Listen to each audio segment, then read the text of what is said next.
नाम मनीष है और आप देख रहे हैं एडगो क्लासेस को।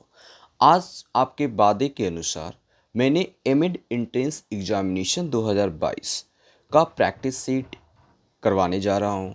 आज से इसको स्टार्ट किया है। ये प्रैक्टिस सेट आपको डेली एक मिलेंगे। ये प्रीवियस ईयर क्वेश्चन के बेस पर रहेगा। दोस्तों 2022 में जो भी एंट्रेंस एग्ज़ाम्स एमएड के लिए होने वाली है, पटना यूनिवर्सिटी में, दिल्ली यूनिवर्सिटी में या बीएचयू यूनिवर्सिटी में, उन सारे के लिए काफ़ी ज़्यादा यूजफुल होगी। क्योंकि अगर आपका बीएड सही तरीके से या बीएड का कोर्स आपने कंप्लीट कर रखा है तो उसी से कहीं ना कहीं क्वेश्चंस पूछी जाती है दोस्तों। उसी सब को ध्यान में रखते हुए प्रीवियस ईयर का क्वेश्चंस इस प्रैक्टिस सेट में डाला गया है और आपके लिए काफ़ी ज़्यादा यूजफुल होगा। इस वीडियो को अंत तक देखें ताकि आपकी प्रिपरेशन अच्छी हो और पेशेंसली कंसेप्ट को समझ में आ जाए दोस्तों। तो ये जो लेक्चर है एमएड एंट्रेंस एग्जामिनेशन 2022 के लिए, ये फर्स्ट लेक्चर आज का है। फर्स्ट प्रैक्टिस सेट रहेगा। डेली एक सेट लाएंगे आपके लिए और आप लोग मुझे बताएंगे कि आपको ये कैसा लग रहा है दोस्तों। आप इस वीडियो को ज़्यादा से ज़्यादा दोस्तों के साथ शेयर कर दें, लाइक कर दें और चैनल अभी तक आप लोगों ने सब्सक्राइब नहीं किया है तो उसको सब्सक्राइब कर दें दोस्तों, ताकि मेरा भी मोटिवेशन बना रहे। तो वीडियो को बिना डिले के दोस्तों स्टार्ट करते। ये काफ़ी ज़्यादा यूज़फुल होने वाला है। आप बने रहें मेरे साथ, अंत तक इस वीडियो को देखें। दोस्तों स्क्रीन पर क्वेश्चन नंबर फर्स्ट ये रहा। दोस्तों इस वीडियो को लाइक कर दे, ज़्यादा से ज़्यादा शेयर कर दे दोस्तों, क्योंकि आपकी शेयरिंग और लाइक मुझे कॉन्फिडेंस बनाए रखने में हेल्प करता है, मेरी कॉन्फिडेंस को और बूस्ट अप करता है दोस्तों। तो पहला क्वेश्चन है कि black board can be include in which group category of teaching ads, है ना। ब्लैक बोर्ड जो है आपका टीचिंग एड्स जो है, टीचिंग एड्स में ब्लैक बोर्ड आता है, चार्ट पेपर आ जाता है, मैप आ जाती हैं या फिर और भी डिवाइसेज आ जाती हैं दोस्तों। तो ब्लैक बोर्ड जो है, जो टीचिंग एड्स है, टीचिंग जो डिवाइसेज है कह सकते हैं, वो किस में आएगा? इन चार ऑप्शन में किस में आएगा? ऑडियो एड्स में आएगा, विजुअल एड्स में आएगा या ऑडियो विजुअल एड्स में आएगा या फिर नन ऑफ द अबव होगा दोस्तों। तो ब्लैक बोर्ड पर लोग देखता है दोस्तों, लोग देखते हैं, स्टूडेंट्स जो होते हैं विजुअल करते हैं।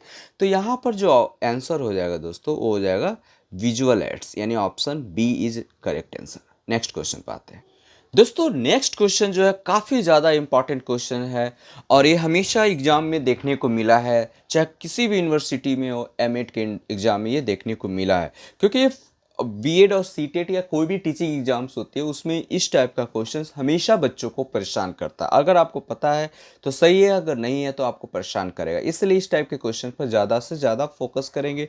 तो पहला इसमें क्वेश्चन जो है कह रहा है कि the father of psycho analysis के फादर किसे कहा गया है, यानी जो पिताजी होते हैं वो किसे कहा गया है साइको एनालिसिस का। दोस्तों इसमें सबसे पहला ऑप्शन है एरिक एच एरिक्सन को, जीन पियाजे, जॉन एस बर्नर को और या सेगमेंट फ्रेड को। तो इसमें ऑप्शन के अनुसार अगर आप देखेंगे तो father of psychoanalysis Sigmund Freud होते हैं दोस्तों। सिगमेंट फ्रेड को कहा गया है दोस्तों, ठीक है ना। तो option number D is correct है। इनके बारे में कुछ और चीज़ भी जान लेते हैं दोस्तों। आपको मालूम होगा सिगमेंट फ्रॉड ने 3 एलिमेंट्स दिए थे, 3 साइको एनालिटिक थ्योरी की बात कही थी, पर्सनालिटी की बात कही थी, वो ईगो और सुपर ईगो की बात कही गई थी, ठीक है ना। तो इन्होंने ये भी बोला था कि द माइंड जो होती है एक आइसबर्ग की तरह था। The mind is like an iceberg, it float with 1/7 of its bulk above water, है ना। तो ये सिगमेंट फ्रॉड का स्टेटमेंट था दोस्तों। आप देखिए इसको डिस्प्ले पर मैं आपको दिखा रहा हूँ। तो इनका स्टेटमेंट्स मैंने आपको बताया। दूसरी चीज़ इनकी एक और फेमस कोट था कि the ego is not a master in its own house. Ego जो होती है ये मास्टर नहीं होती अपने हाउस, अपने आप के लिए अच्छी चीज़ नहीं होती है। अगर इनकी थोड़ी सी और डिटेल में जाते हैं दोस्तों तो इनकी जन्म जो होती है 6 मई 1856 को होता है। इनका जन्म 6 मई 1856 को होता है और इनकी डेथ हो जाती है 23 सितंबर 1939। ये ऑस्ट्रिया हंगरी के रहने वाले थे और इनके अनुसार मैंने आपको बताया कि साइको एनालिटिक थ्योरी जो है पर्सनालिटी थ्योरी को बोला जाता है। Personality is composed of 3 elements और पर्सनालिटी हमारे अंदर ये 3 एलिमेंट के वजह से आती है। 3 एलिमेंट क्या था इनके अनुसार? ईद था, ईगो था और सुपर ईगो था दोस्तों। ये काफ़ी ज़्यादा पूछी जाती है एग्जाम में कि सिगमंड फ्रॉइड के द्वारा वो 3 एलिमेंट क्या थे, तो Eid, ego and super ego, है ना। इस पर आपको बहुत सारा इन्फॉर्मेशन आपको मेरे प्लेलिस्ट में जाएंगे तो इन पर मिल जाएगी, आप इस पर वीडियो मैंने बना रखा है दोस्तों। और अब बात करते हैं नेक्स्ट था ऑप्शन में कि इरिक एच इरिक्शन, इनका क्या योगदान रहा था। इरिक इरिक्शन जो हम अगर बात करेंगे तो इन्हें famous theory of psycho social development, इनको साइको सोशल डेवलपमेंट के लिए जाना जाता है, और the concept of identity crisis, है ना। तो इस तरीके से इनको ये जाना जाता है दोस्तों। अब हम बात करते हैं जीन पियाजे। जीन पियाजे को कॉग्निटिव डेवलपमेंट के लिए जाना जाता है। तो जीन पियाजे जो थे ये स्विस साइकोलॉजिस्ट थे, स्विट्जरलैंड के रहने वाले थे। इनका जन्म 1896 में होता है और जो डेथ हो जाती है 1980 में हो जाता है दोस्तों, ठीक है ना। तो ये जो एक्चुअली इन्होंने जो कॉग्निशन यानी जो बच्चे का माइंड की डेवलपमेंट की बात करते हैं तो इन्होंने डिवाइड कर दिया, स्टेजेज में डिवाइड किया। चिल्ड्रन इंटेलिजेंसी को इन्होंने स्टेजेज में डिवाइड करते हैं, और ये जो बच्चे का डेवलपमेंट की बात करते हैं तो स्टेजेज में ही बात करते हैं कि आपको मालूम होना चाहिए कि 4 स्टेजेज में इन्होंने डिवाइड किया था। फर्स्ट था सेंसरी मोटर, है ना, प्री ऑपरेशनल, कॉन्क्रीट और फॉर्मल ऑपरेशनल। ये 4 जो स्टेजेस थे जीन पियाजे के द्वारा बच्चे की माइंड को डिवाइड किया गया था। तो ये स्विट्जरलैंड के रहने वाले थे। कुछ और जान लेते हैं इनके बारे में। तो नेक्स्ट जो बर्नर जो थे ये अमेरिकन साइकोलॉजिस्ट थे दोस्तों। कहाँ के थे? तो बर्नर अमेरिकन साइकोलॉजिस्ट थे, और एक सिर्फ साइकोलॉजिस्ट ही नहीं थे, ये साथ ही साथ ये रिसर्चर भी थे दोस्तों, और एडुकेटर भी थे। रिसर्चर, एडुकेटर, और इन्होंने बहुत सारे साइकोलॉजिस्ट के सेक्टर में बहुत सारा काम किया। और इन्होंने कह सकते हैं कि number of area including memory, learning, perception, cognition, इस सारी चीज़ों को इन्होंने बताया, है ना। और इसीलिए इन्हें बर्नर को फादर ऑफ कॉग्निटिव रिवॉल्यूशन भी कहा जाता है। कॉग्निटिव रिवॉल्यूशन अगर चैप्टर में आ जाए, अगर आपके एग्जाम्स में आती है, तो कॉग्निटिव रिवॉल्यूशन के फादर बर्नर को कहा जाता है, और कॉग्निटिव डेवलपमेंट का फादर जीन पियाजे को कहा जाता है दोस्तों। तो इस तरीके से आपको अलग अलग चीज़ों को आप समझेंगे, क्योंकि सबको एक में खिचड़ी मत पका दीजिएगा, नहीं तो फिर दिक्कत होगी, ठीक है ना।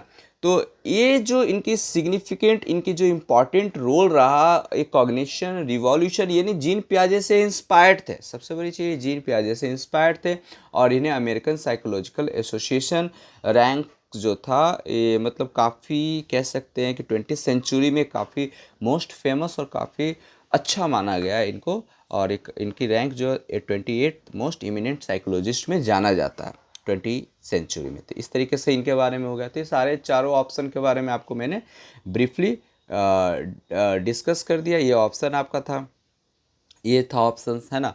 तो इसका आंसर जो साइकोलॉजिस्ट का होगा दोस्तों सिगमंड फ्रॉइड होगा। आंसर के अकॉर्डिंग बाकी मैंने चारों को आपको डिस्कस कर दिया, आप स्क्रीनशॉट भी ले सकते हैं, ठीक है। नेक्स्ट क्वेश्चन पर चलते हैं, क्वेश्चन नंबर 3। क्वेश्चन नंबर 3 कहता है कि NUEPA दोस्तों ये BHU university, Banaras Hindu university में ये पूछा गया है, ठीक है ना, कि NUEPA जो है किसके लिए है, कंसर्न विथ। तो इसका आंसर हो जाएगा दोस्तों, आप सोच कर बताएं, तब तक मैं आपको बता देता हूं, एजुकेशनल प्लानिंग। इसका आंसर होगा एजुकेशनल प्लानिंग होगी इसकी आंसर। ऑप्शन बाकी सारे एलिमिनेट हो जाते हैं। एजुकेशनल सुपरविजन नहीं होगा, एजुकेशनल यूनिटी नहीं होगी, एजुकेशनल इवैल्यूएशन नहीं होगा दोस्तों। इसका फुल फॉर्म जान लेते हैं कि फुल फॉर्म क्या होता है NUEPA का। दोस्तों NUEPA का फुल फॉर्म होता है national institute of educational planning and administration होता है, ठीक है ना।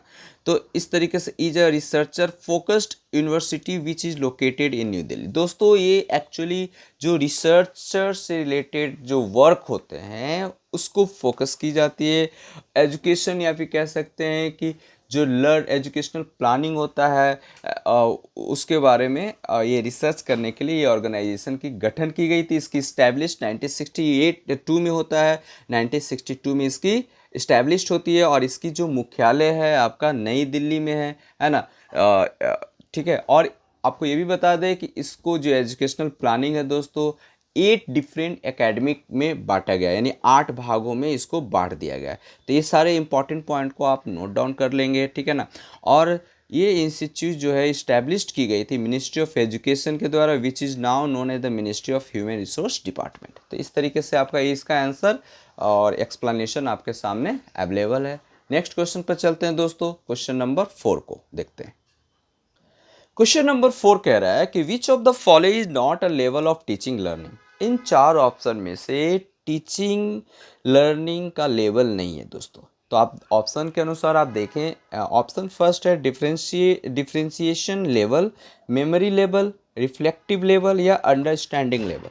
तो दोस्तों इसमें से 3 जो है सही है, एक एलिमिनेट हो जाएगी। तो एलिमिनेशन जो है कौन सा ऑप्शन आप बताएं प्लीज। तो एलिमिनेशन जो है दोस्तों यहाँ पर डिफ्रेंशिएशन लेवल, ऐसा कोई सा भी लेवल नहीं है जो टीचिंग लर्निंग डिफ्रेंशिएट लेवल, ऐसा कोई सा लेवल नहीं में आता है, ठीक है ना। तो टीचिंग लर्निंग लेवल में मेमोरी लेवल, रिफ्लेक्टिव लेवल और अंडरस्टैंडिंग लेवल आ जाएंगे, यानी डिफ्रेंशिएशन लेवल बिल्कुल। दोस्तों डिफ्रेंशिएशन लेवल नेगेटिव को शो कर रहा है, तो नेगेटिव जैसे ही आपके ऑप्शन में दिखे तो आंसर तो बिल्कुल भी नहीं होंगे, इसलिए आपका यहाँ पर ऑप्शन नंबर फर्स्ट एलिमिनेट हो जाते हैं। ऑप्शन नंबर फर्स्ट क्या हो जाएंगे, एलिमिनेट। क्वेश्चन नंबर नेक्स्ट पर चलते हैं दोस्तों काफ़ी ज़्यादा इंपॉर्टेंट क्वेश्चन आपके सामने आपके स्क्रीन पर ये रहा। One of the important theory of moral development has been proposed by. ये हमेशा किसी न किसी टीचिंग एग्जाम्स में पूछा ही जाता है, ये इंपॉर्टेंट VVI क्वेश्चन है दोस्तों। कि इसमें कह रहा है कि one of the important theory moral development से रिलेटेड वो कौन सा थ्योरी, मोरल डेवलपमेंट जो है किनके द्वारा दिया गया था बताए। आप जानते होंगे क्योंकि बीएड में या फिर सीटेट स्टेट या जो भी अदर टीचिंग एग्जाम्स होते हैं उसमें इंपॉर्टेंट क्वेश्चन हमेशा पूछी जाती है। तो मोरल डेवलपमेंट जो दिया गया था दोस्तों लॉरेंस कोहलबर्ग के द्वारा दी गई थी, लॉरेंस कोहलबर्ग के द्वारा दी गई थी, तो यानी ऑप्शन नंबर ए हो जाएगा, ठीक है ना। तो इनके बारे में कुछ और जान लेते हैं दोस्तों आपको मालूम होगा इन्होंने जो मोरल्स की बात कही थी, कि मोरल रीजनिंग की बात कही थी, मॉरालिटी की बात कही थी, बच्चों के अंदर में कैसे एक नैतिकता डेवलप करता है, किस स्टेज में डेवलप करता है, इन्होंने बात कही थी। कोहलबर्ग से रिलेटेड बहुत सारे एस्पेक्ट है, आप इस पर मैंने एक इंडिविजुअल वीडियो बना दिया, आप प्लेलिस्ट में जाके देख सकते हैं। कोहलबर्ग थ्योरी जो है दोस्तों 6 स्टेजेस में यानी 6 स्टेजेस में इन्होंने डिवाइड किया। और जो लेवल होता है दोस्तों बच्चे हमेशा कंफ्यूज करते हैं कि लेवल कितने थे। 3 लेवल थे और एक लेवल में 2 स्टेजेस थे, यानी 3 लेवल में 6 स्टेजेस थे। वो 3 जो लेवल था दोस्तों वो था pre conventional level, conventional level and post conventional level. ये 3 लेवल जो थे, इसी 3 लेवल में 2-2 स्टेजेस थे, है ना। तो जिसको हम सब स्टेजेस भी कह सकते हैं दोस्तों। तो इनकी जो बहुत ज़्यादा ये फेमस था एक एग्जाम्पल, हिंज का जो एग्जाम्पल था दोस्तों, कि जब उसकी वाइफ बीमार हो जाती है तो वो मेडिसिन के लिए जाता है, उसके पास पैसे नहीं होते हैं, तो जो मेडिसिन उसको चाहिए होती है वो मेडिसिन एक ही मेडिकल के पास या एक ही के पास होता है, तो उसके पास उतने पैसे नहीं होते हैं जितना वो मांग रहा होता है। अब उसके पास ये ऑप्शन बच जाता है कि अपने वाइफ की लाइफ को बचाएं या फिर उस मेडिसिन वाले से मांगा तो दिया नहीं, बोला कि हमको पैसा चाहिए, तो या तो चोरी करे। तो इस तरीके से अगर वो चोरी नहीं करता है तो उसकी वाइफ की लाइफ नहीं बच पाएगी, इसलिए वो क्या करता है कि यहाँ पर अब वो उसकी मॉरालिटी क्या कहता है। तो इस तरीके का एग्जाम्पल काफ़ी ज़्यादा फेमस थी, तो ये कोहलबर्ग के द्वारा दी गई थी। खैर, तो आते हैं नेक्स्ट ऑप्शन था दोस्तों इरिक जो थे, जैसे कि इरिक फॉर्मम क्यों फेमस थे दोस्तों। तो इरिक फॉर्मम जो थे एक जर्मन सोशल साइकोलॉजिस्ट थे, है ना। तो साइको एनालिसिस के लिए फेमस थे और इन्हें कह सकते हो आज associate with Frankfurt school of critical theory. He was known as develop, इन्हें जाना जाता है दोस्तों developing of the concept that freedom was fundamental part of human nature and for challenging the theory of Sigmund Freud. तो इस तरीके से ये सब चीज़ें इन्हें जाना जाता है। फॉरमैन जो थे पोस्टुलेट 5 ह्यूमन नीड्स, इन्होंने 5 ह्यूमन नीड्स के बारे में एक्सप्लेन किया। पहला जो इन्होंने बताया रिलेटेडनेस, यानी रिलेटेड, किसी चीज़ से रिलेटेड होना चाहिए, रूटेडनेस होना चाहिए, ट्रांसेंडेंस होना चाहिए, सेंस ऑफ आइडेंटिटी होनी चाहिए और फ्रेम ऑफ ओरिएंटेशन। ये 5 नीड को बताया है ना। तो ये जितने भी थे ना दोस्तों, सब ह्यूमन बिहेवियर से रिलेटेड थे। आगे देखते हैं।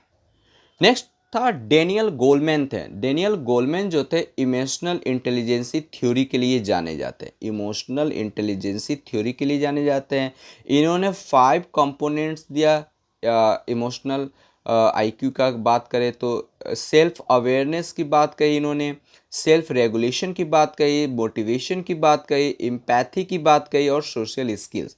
यानी डैनियल गोलमैन्स जो थे इमोशनल इंटेलिजेंसी के लिए जाने जाते हैं और इन्होंने 5 कंपोनेंट्स ऑफ ईक्यू के बारे में दिया है ना।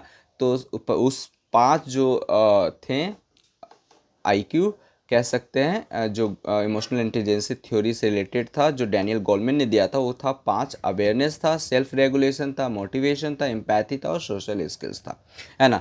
तो इमोशनल इंटेलिजेंसी जो था can be applied to meet goal and target.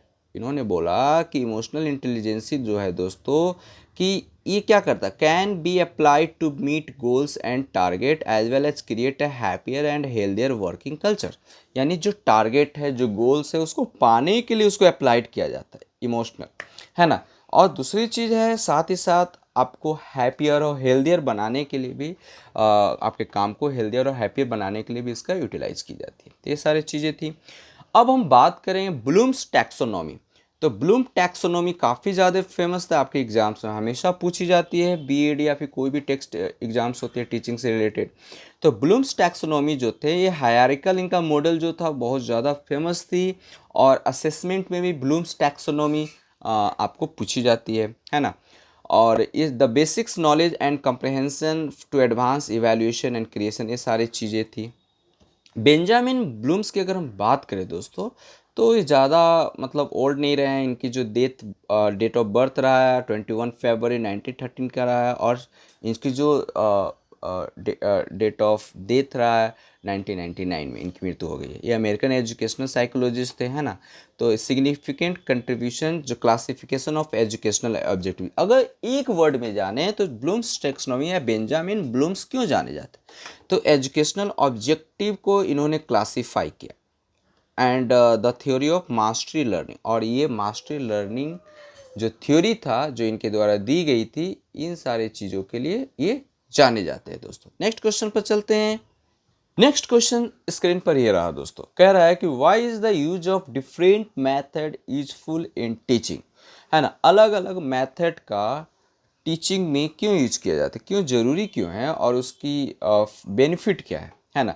तो पहली चीज़ जानते हैं कि ऑप्शन के अकॉर्डिंग देखें तो in order to make teaching easily understood, इसलिए अलग अलग मेथड यूज की जाती है टीचिंग में, ताकि टीचिंग जो स्टाइल होता है दोस्तों, काफ़ी आसानी से, काफ़ी इजीली अंडरस्टूड, अच्छी तरीके से आप समझ जाएं, है ना। इसलिए डिफरेंट डिफरेंट मेथड का यूज किया जाता है। दूसरा ऑप्शन है, तो पहला ऑप्शन तो सही है, in order to make teaching more interesting, teaching को ज़्यादा से ज़्यादा इंटरेस्टिंग बनाने के लिए अलग डिफरेंट डिफरेंट टाइप्स के मेथड का यूज किया जाता है पढ़ाने में। थर्ड ऑप्शन को देखते हैं, in order to attract the attention of student, यानी बच्चों को ज़्यादा से ज़्यादा फैसिनेट करने के लिए, इन ऑर्डर टू अट्रैक्ट, बच्चों को ज़्यादा फैसिनेट करने के लिए, टीचिंग के प्रति फैसिनेट करने के लिए डिफरेंट डिफरेंट मेथड का यूज किया जाता है टीचिंग्स में। थर्ड ऑप्शन भी सही है। और फोर्थ ऑप्शन जो है ऑल ऑफ दीज, यानी ये सब। तो ऑल ऑफ दीज जैसे ऑप्शंस रहेंगे दोस्तों, तो जनरली वो ज़्यादातर 90% चांस होती है कि वो सही होता है, ठीक है। तो यहाँ पर ऑल ऑफ दीज, और ऐसे आप ऑप्शन भी पढ़ लेंगे। ऑप्शन पढ़ने के बाद आप देख सकते हैं कि तीनों ऑप्शन पॉजिटिविटी वे में जा रहा है, तो fourth option all of these answer सही होगा, यानी ऑप्शन नंबर 4 आपका करेक्ट आंसर है। नेक्स्ट ऑप्शन पर चलते हैं, नेक्स्ट क्वेश्चन को देखते हैं दोस्तों। क्वेश्चन नंबर 7 कह रहा है कि after lesson has been completely finished, है ना, the important thing on the part of a teacher is, किसी भी सब्जेक्ट का या किसी भी टॉपिक को जब आप कंप्लीट कर देते हैं तो एज अ टीचर क्या इम्पॉर्टेंट हो जाता है, वो आप क्या करेंगे। तो ऑप्शन के अकॉर्डिंग देखते हैं दोस्तों। क्या बच्चों को इंटरेस्टिंग स्टोरी सुनाएंगे। ऑप्शन सेकंड है to advise to learn the lesson by heart, है ना। मतलब बच्चों को एडवाइस करेंगे, स्टूडेंट्स को, लर्नर को, कि लेसन बाय हार्ट, दिल से पढ़ो। या फिर टू थैंक हिज स्टूडेंट, अपने बच्चों को थैंक्स कहेंगे। या फिर बच्चों को समझाने के लिए टीचर जो पढ़ाया है चैप्टर उसको तुरंत एकदम कम समय में समराइज कर देंगे मेन मेन पॉइंट्स को, लेसन को। तो ऑप्शन डी यानी 7 का ऑप्शन डी सही होगा दोस्तों। क्योंकि जब कोई भी टॉपिक पढ़ाया जाता है तो उस टॉपिक को पढ़ाने के बाद लास्ट में जो होता है ना, कि बच्चों को टू द पॉइंट्स समराइज कर दें, लेसन को टू द पॉइंट कम समय में उसको समराइज कर दे, इट्स अ बेनिफिट। उससे बच्चों को क्या होता है, बेनिफिट होगा और ज़्यादा आपकी टीचिंग इन्फ्लुएंसिव होगी। तो ऑप्शन डी जो होगा 7 का डी। नेक्स्ट क्वेश्चन पर चलते हैं दोस्तों। कह रहा है क्वेश्चन कि बाय विच मेथड, इनमें से कौन से मेथड से student learn to the maximum extent and with the utmost speed, है ना। तो इनमें से कौन सा मेथड यूज करके बच्चों में ज़्यादा से ज़्यादा स्पीड लाया जा सकता है, सीखने की गति में ज़्यादा से ज़्यादा स्पीड लाया जा सकता है। तो दोस्तों यहाँ पर बात कह रही है कि बच्चे इन चारों ऑप्शन में से कौन से मेथड से बच्चों में ज़्यादा से ज़्यादा सीखने की जो गति है बच्चों में ज़्यादा इंक्रीज किया जा सकता है। तो देखने की, बच्चे अगर सिर्फ देख कर अगर पढ़ते हैं क्या उससे, या बच्चे सिर्फ रीडिंग करते हैं क्या उससे उनमें गति आ जाएगी सीखने की, या बच्चे जो डूइंग देमसेल्व्स, या बच्चे जो कुछ करके सीखते हैं उससे गति आएगी, या फिर सिर्फ बच्चे सुनते हैं लेक्चर को या उससे गति आएगी। तो दोस्तों यहाँ पर मैं बता दूं कि बाय डूइंग देमसेल्व्स, बच्चे अगर जो चीज़ करके, लर्निंग बाय डूइंग यानी जो सीखते हैं कुछ करके जब सीखते हैं उसमें जो सीखने की गति होगी इन तीनों ऑप्शन से ज़्यादा रहेगी दोस्तों। इसलिए ऑप्शन नंबर सी सही होगा। और आपको मैं बताते चलूँ कि लर्निंग बाय डूइंग पर सारे लोगों ने फोकस किया है। जैसे कि एनसीएफ नेशनल करिकुलम फ्रेमवर्क 2005 ने भी कहा है कि learning without burden, learning by doing, इस तरीके का कोट उन्होंने मेंशन कर रखा है। उसके बाद जॉन डीवी की अगर हम बात करें तो जॉन डीवी ने भी कहा है कि लर्निंग बाय डूइंग, बच्चे जो करके, प्रैक्टिकल बच्चे ज़्यादा सीखते हैं थ्योरेटिकल के कंपैरिजन में, तो प्रैक्टिकल पर ज़्यादा फोकस करनी। तो इस तरीके से ऑप्शन नंबर सी सही आंसर होगा दोस्तों। नेक्स्ट क्वेश्चन पर चलते हैं दोस्तों। नेक्स्ट क्वेश्चन ये कह रहे हैं why do you like teaching work, आपको टीचिंग वर्क क्यों पसंद है। ये सबसे बड़ी, एज अ टीचर आपको टीचिंग वर्क क्यों पसंद है। इसी टाइप के क्वेश्चन आपको एग्जाम में पूछे जाएंगे, एवरेज रहेंगे। आपको अपने प्रेजेंस ऑफ माइंड का यूटिलाइज करना है और आंसर देना है। पहला क्वेश्चन, स्टूडेंट डू नॉट, पहला ऑप्शन जो है student do not remain naughty in the presence of the teacher, यानी आप टीचर इसलिए बनना चाहते हैं कि स्टूडेंट जो है नॉटी यानी जो बदमाशी वाला जो हरकत होता है वो टीचर के प्रेजेंस में नहीं करेंगे। यानी कहने का सेंस ये है कि टीचर जब भी जहाँ रहेंगे वहाँ पर बच्चे शांत से बैठेंगे, वहाँ बदमाशी नहीं करेंगे, इसलिए आप टीचर बनना चाहते हैं। नेक्स्ट क्वेश्चन देखते हैं। Your parents had told you, या आपके परिवार ने कहा है कि जो टीचर प्रोफेशन है ना वो काफ़ी डिग्निफाइड है, काफ़ी अच्छी है, काफ़ी नोबेल है, इस वजह से आप टीचिंग करना चाहती हो। या फिर you have no interest in further learning and in order to earn a living, या फिर आगे आप पढ़ाई ही नहीं करना चाहते हो, सिर्फ कमाना चाहते हो, इस वजह से आप टीचर बनना चाहते हो। या फिर द लास्ट ऑप्शन है the person keeps on reading a lot in this profession, इस प्रोफेशन में पर्सन जो है ज़्यादा से ज़्यादा पढ़ता है, ज़्यादा से ज़्यादा सीखता है, इस वजह से इस प्रोफेशन को आप चूज करना चाहते हो। तो अकॉर्डिंग टू ऑप्शन अगर देखा जाए दोस्तों तो डी ऑप्शन सही हो जाएंगे, क्योंकि टीचर एज ए टीचर का जो रिस्पॉन्सिबिलिटी हो ज़्यादा से ज़्यादा सीखता है चीज़ों को, ज़्यादा से ज़्यादा अपडेट रहता है, चीज़ों को सीखता है और एज वेल एज वो पढ़ते रहता है। तो इस हिसाब से जिसको इंटरेस्ट है पढ़ने में, है ना, तो वो टीचर प्रोफेशन को चूज करता है। तो ये ऑप्शन सही हो जाएगा। Option number D is correct answer. Next आगे देखते हैं दोस्तों यहाँ पर कह रहा है कि who from among the following had stated, किसने कहा था कि motivation is the art of generating interest in the mind of the students, किसने कहा था। तो ऑप्शन है थॉमसन, कोथारी, मैकले या रविन्द्रनाथ टैगोर। तो ऑप्शन यहाँ पर जो हो जाएगा दोस्तों वो हो जाएगा थॉमसन। थॉमसन महोदय ने ये चीज़ें कही कि भाई जो हमारा जो मोटिवेशन है is the art of generate interest, यानी मोटिवेशन जब भी आप करते हो ये आर्ट है बच्चों को इंटरेस्ट किसी सब्जेक्ट के प्रति जगाने के लिए, ठीक है। तो Thomson is correct answer, Thomson is correct. दोस्तों ये आपका क्वेश्चन सब जगह पूछा गया है। आप प्रीवियस ईयर का क्वेश्चन देखोगे एमएड का या फिर केवीएस का या फिर अदर टीचिंग एग्जाम्स में, तो ये पूछी गई है क्वेश्चंस, ठीक है ना। इसलिए ये सब क्वेश्चंस को आप स्किप ना करोगे। नेक्स्ट क्वेश्चन पर चलते हैं। इसमें कह रहा है कि the best method to evaluate the achievement of student, student की अचीवमेंट को इवैल्यूएट करने के लिए, मूल्यांकन करने के लिए इनमें से कौन सा सबसे बेस्ट मेथड है दोस्तों। पहला ऑप्शन है एनुअल एग्जामिनेशन से आप बच्चों को सही तरीके से अचीवमेंट को मूल्यांकन कर सकते हैं, या फिर बाय एनुअल एग्जामिनेशन, या फिर जो हाफ ईयरली एग्जामिनेशन है उससे बच्चों को उनकी अचीवमेंट को सही से इवैल्यूएट कर सकते हैं, या क्वार्टरली एग्जामिनेशन या कंटिन्यूस इवैल्यूएशन। बच्चों को अगर सही से मूल्यांकन करनी है तो कंटिन्यूस जो इवैल्यूएशन होती है, आप टाइम टू टाइम को वीकली मंथली इस तरीके का टेस्ट लेकर बच्चों को इवैल्यूएट कर सकते हैं, यानी कंटिन्यूस इवैल्यूएशन यहाँ पर ऑप्शन नंबर डी सही हो जाएगी। नेक्स्ट क्वेश्चन पर हम चलते हैं। दोस्तों यहाँ पर क्वेश्चन कह रहा है कि the special feature of meaningful examination is the following, यानी मीनिंगफुल एग्जामिनेशन का क्या फीचर्स है, क्या उसका पर्पस क्या है। All the student get through this examination with good marks, examination लेने का मतलब ये है कि बच्चों को ज़्यादा से ज़्यादा अच्छे मार्क्स दिया जा सके, या सारे बच्चे से एक्सपेक्ट किया जा सके कि वो मार्क्स ज़्यादा से ज़्यादा अच्छा लाए एग्जाम में। Student should get more marks than he had hope to, है ना। जो होप करते हैं बच्चे एग्जामिनेशन लेने का मतलब ये है कि बच्चे ज़्यादा से ज़्यादा मार्क्स को गेट करें। This examination should be able to differentiate capable student from the incapable ones, या फिर एग्जामिनेशन जो होनी चाहिए able to differentiate capable student या from the incapable ones. Examination का मतलब ये होता है कि बच्चे को जहाँ प्रॉब्लम हो रही है, एग्जामिनेशन लेने से उस प्रॉब्लम को सॉर्ट आउट किया जा सके। एग्जामिनेशन से ये पता चले कि बच्चे को कहाँ पर प्रॉब्लम हो रही है, इनकैपेबल कहाँ है, उसको वहाँ पर उसको कैपेबल बनाया जाए, इसलिए एग्जामिनेशन को ली जाती है। या फिर student should not fear this type of examination, या स्टूडेंट को चाहिए कि इस प्रकार के एग्जामिनेशन से वो डरे नहीं। तो ऑप्शन नंबर सी जो हो जाएगा ना दोस्तों, इसका सही आंसर होगा, क्योंकि एग्जामिनेशन इसीलिए ली जाती है ताकि बच्चे की जहाँ पर प्रॉब्लम है, जहाँ वो इनकैपेबिलिटी को शो करता है, जहाँ जिस पॉइंट को समझ नहीं रहा है एग्जामिनेशन में पता चलता है, और उसको सही तरीके से वहाँ पर उसको कैपेबल बनाया जाता है, इसलिए एग्जामिनेशन को ली जाती है, कंडक्ट की जाती है।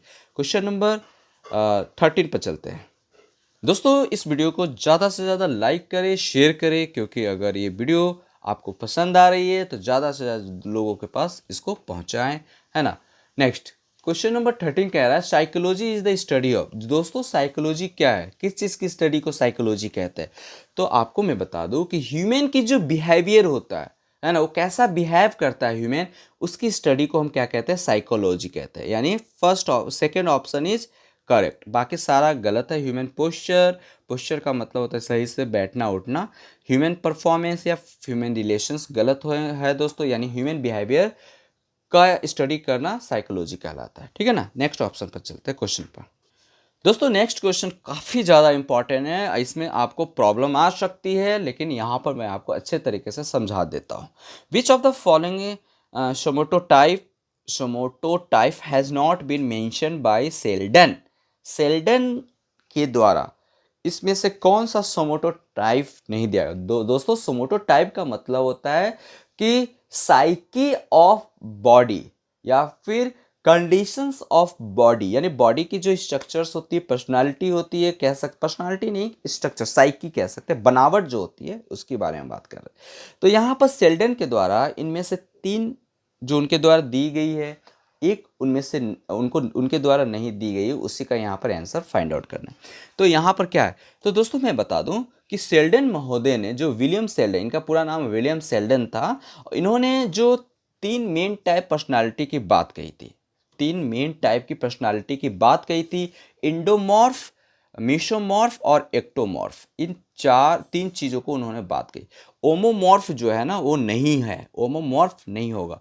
तो इंडोमॉर्फ जो होता है ना, वो होता क्या है, इंडोमॉर्फ जो होता है ये relaxed, refer to relax character को मतलब जो हमारे बॉडी के जो साइकी जो होती है बॉडी के अंदर जो चेंजेज होता है, जो रिफ्लेक्शन होता है, रिलैक्स कैरेक्टर को शो करता है, सोशिएबल कैरेक्टर को शो करता है, tolerant, comfort loving and peaceful जैसे अगर आपके बॉडी के अंदर हो रहे हैं एक्टिविटी, तो इस तरीके का जो साइकी होता है, इस तरह का जो पर्सनालिटी होती है, उसको इंडोमॉर्फ के अंदर डाला गया।